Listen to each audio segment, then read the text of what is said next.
Welcome to the Information Security Forum podcast. I'm your host, Tavia Gilbert.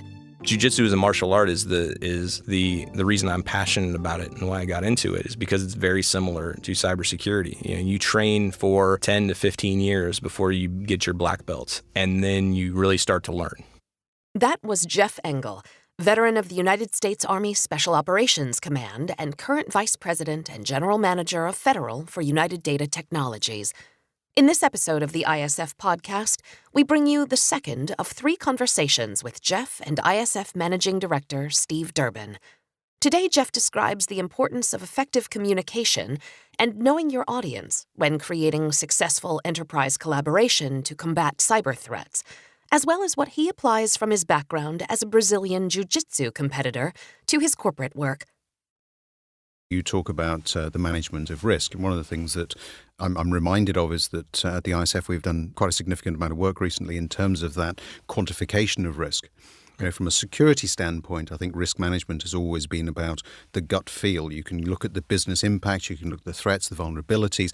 Ultimately, though, it's the individual at the end of the day, whether it be the CISO or whoever, who makes the call on what that risk might look like. And yet, if we look at business, whether that be finance is a good example, it's all about the quantification of risk so that we've got some real numbers to your point about, how do we increase the shareholder value?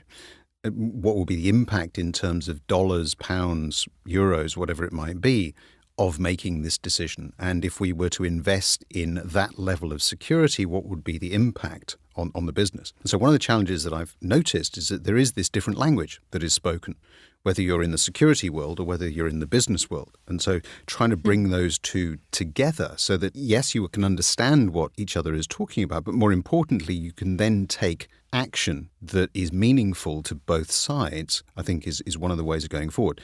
Very easy to talk about, not that easy to do.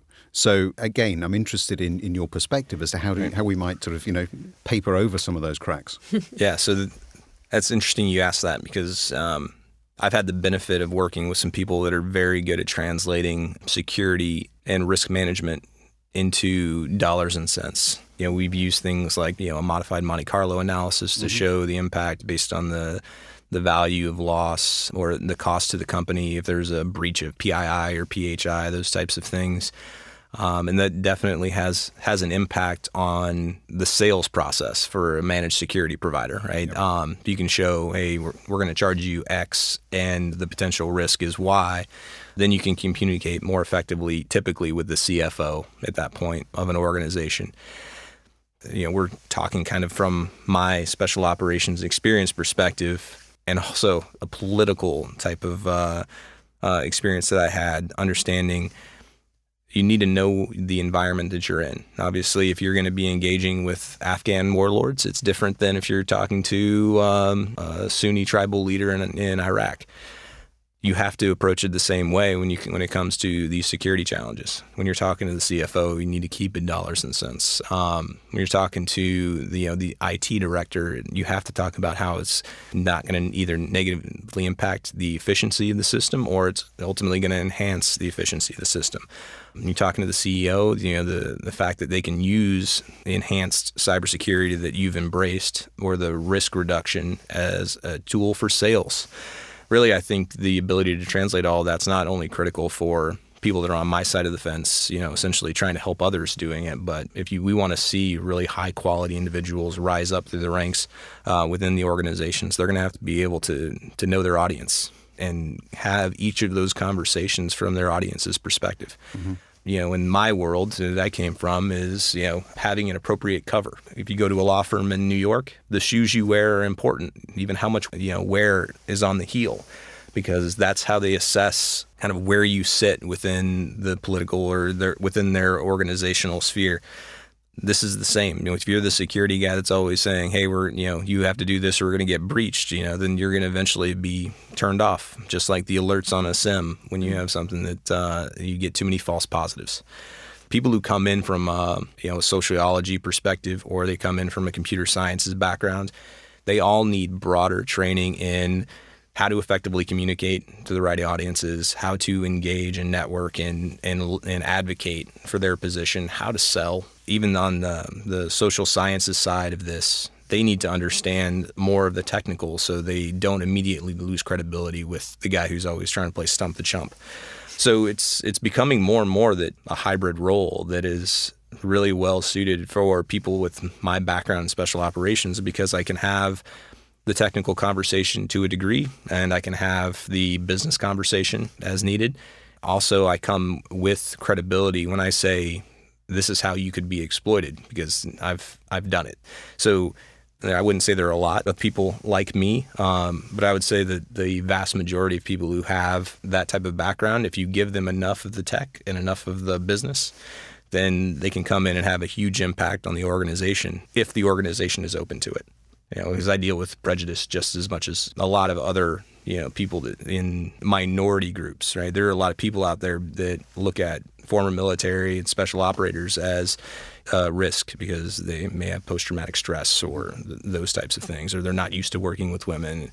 I mean, I've dealt with those kind of prejudices in my career. And we're all going to deal with some elements of prejudice that we have to overcome. And sometimes it's because you're the tech guy or you're the security guy and they want to sell more. So navigating those and understanding kind of your audience and the environment is the key element for what we need to start teaching people in the front of that funnel. And then we need to give people exposure, and we need to be realistic from a business perspective and really wherever people sit, that it may not be the best person for the job. The guy who's been sitting in a security operations center for 10 years may want somebody that's done that for 2 years and had some experience doing some consulting and risk management, and somebody who's actually owned a system as an information security officer and built security plans, because there are a lot of aspects to cyber risk and cybersecurity that you don't necessarily get exposed to just because you have a cybersecurity title. No, that's right. I think that very often in the security industry, we talk about the fact that there aren't enough people. There is a skill shortage. And I'm not going to sit here and pretend that the world is awash with people who can do these sorts of things. But for me, we aren't embracing enough the need for diversity within security. We are still, I think, far too focused on the fact that you need to have spent, as you say, Jeff, a number of years in a SOC, or you need to be technically embedded. Have you got the right level of certification? And if not, you're actually excluded. Whilst there is more a need, I would say, for us to be looking at how we can bring some of that real world experience into cyber, to get some of the ability there from an emotional intelligence standpoint, from a communication perspective, to be able to plug some of those gaps. You can teach to a certain extent some of the technical capability. Right. You don't need to have everybody at the same level of competence. But if you can't articulate your message up and down the business, irrespective of whether you're talking to the guy in the mailroom or the guy sitting in the boardroom, then you have a real problem. And technology will not solve that problem, because ultimately, of course, as people, we like to break things. If you tell me not to do something, I'll find a way of doing it just to prove you wrong. And sometimes I may do it by mistake. But, those are the sorts of things that we're dealing with. We're dealing with variables that we can't control. And so this is really why I'm interested in this sort of special ops piece, because that's exactly, I would imagine, the kind of environment that you had to deal with on a daily basis whenever you went out on an operation. Absolutely. That ends up being a mentality, right? That a mentality that if it's appropriately embraced, then it's a corollary to resilience, right? Understanding that you're going out every day and there are people who, while you've been sleeping, have been planning to try and negatively impact you. That's what we're facing in cybersecurity and information security. Someone goes through and they spend their 5 years and they get a CISSP or other type of certification, and now they're considered to be, they're an expert in cybersecurity. Meanwhile, they've had somebody that's been figuring out how to beat them every day since they could open a laptop. That understanding and that recognition that no matter what certification you have or how long you've been doing it, there are other people out there that have been doing it longer and are likely better than you is something that we got comfortable with, and why we never stopped training. A lot of it was focused around the basics. If we took that same approach, if we viewed it the same way, then we would stand a much better chance in this continuous struggle that we're going to be in for forever now. They're working on things in blockchain and machine learning. They're building exploits. They're putting them out there and making it easy for somebody who doesn't have the technical skills to act in a nefarious way. And we're going into it outnumbered, outgunned. right? So we have to be that much better. We have to think like our adversaries. And those are the things that I have seen a direct translation from the special operations community to cybersecurity, which I think is it's a hard thing for many people to understand, that no matter how good they are, no matter how much of an expert, there's always people out there that are better. The best example that I've found is actually how I got my job at UDT. I'm a Brazilian jiu-jitsu competitor, right? And I met Gerard, who's the president of UDT, doing jiu-jitsu. So we just started talking on the mats, and really, if it were not for that for us having something in common and a common language, then my federal experience and his public sector and commercial experience, we wouldn't be able to communicate effectively. I speak in acronyms, and they operate on a different wavelength. So we found that jiu-jitsu provides a common language for us to express business challenges. So he understands it, and I kind of understand his perspective as well.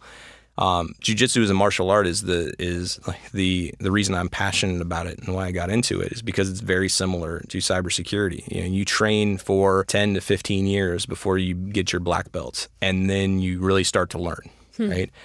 That is cybersecurity now. You can do it for a very long time, and there's always going to be people that beat you up. You're the hammer very rarely, you're the nail all the time. Yes.